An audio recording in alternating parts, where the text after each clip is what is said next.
I'm Ashley Hannam. I teach middle school science. And I'm Petr Dimitrov, and I teach middle school art.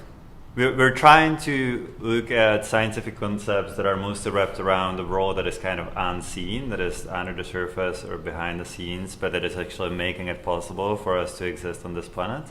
So all the things that we kind of take for granted, which I think Mr. Hannam can talk a little bit more about.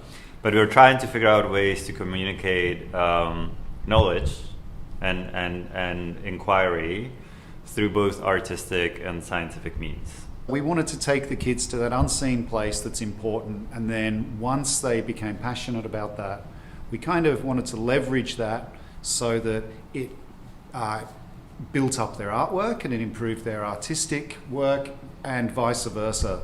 The amazing art that they were doing really brought along their science learning as well, because they wanted both of them to be of equal quality. Art really became super independent. So we had everything from stop motion animations to dress designs and actually creating dress. We had drawings, we had sculptures, we had, all sorts of independent, individual kind of pursuits that took on different art forms. But there's so much just connection between like the visual richness of science, like science, when you just look at it, is just so visually stunning. So for me, those connections are supernatural, and it seems like they are just really obvious. It was a chance to get out into the forest. It was a chance to do some art. It was a chance to mix things up a little bit. And like Petr said, I'd look out the window and go, "Oh, he's doing stuff. We could do something with that." And it was about the same time that we sort of came up with the same idea independently and said, "If you're going to work together," I said, "Yep, let's do it." I think I was, and this is what I guess, like the feedback that I got from a lot of people, both within the building and the parents who came in, is what people commented on the breadth and the width of the kind of, and the scope of the focus, on the variety of the techniques and approaches. And how unique each of the pieces actually is. There was not a repetition in there.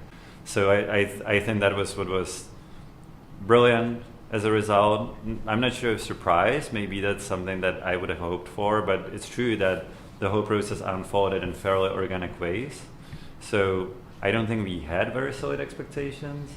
Yeah, and I think that's important for us to recognise too, True. Because it wasn't just about producing the art. No. Some kids came out of this with a great artwork, some made an amazing audiovisual presentation for science, some did both, but some kids learned how to behave and to Absolutely. learn without all of that constant close-up guidance. Yeah. And there were some of these like individual surprises, right? Like with like kids that are like, you had this in you, I had no clue. This is brilliant.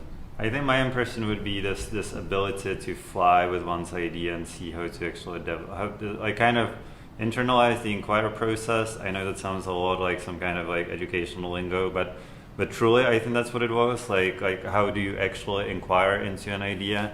And also you would see with the art, like some kids would stay on the surface of an idea, and some would really try to like look for further connections. There are like layers of thinking. Also, on the same note, having them look back and think, what worked and why did it work? What was I doing when I was producing good work? The things that worked well, why did they work well? It wasn't the teachers telling me what to do, so what was I telling myself to do, or what behaviour was I displaying?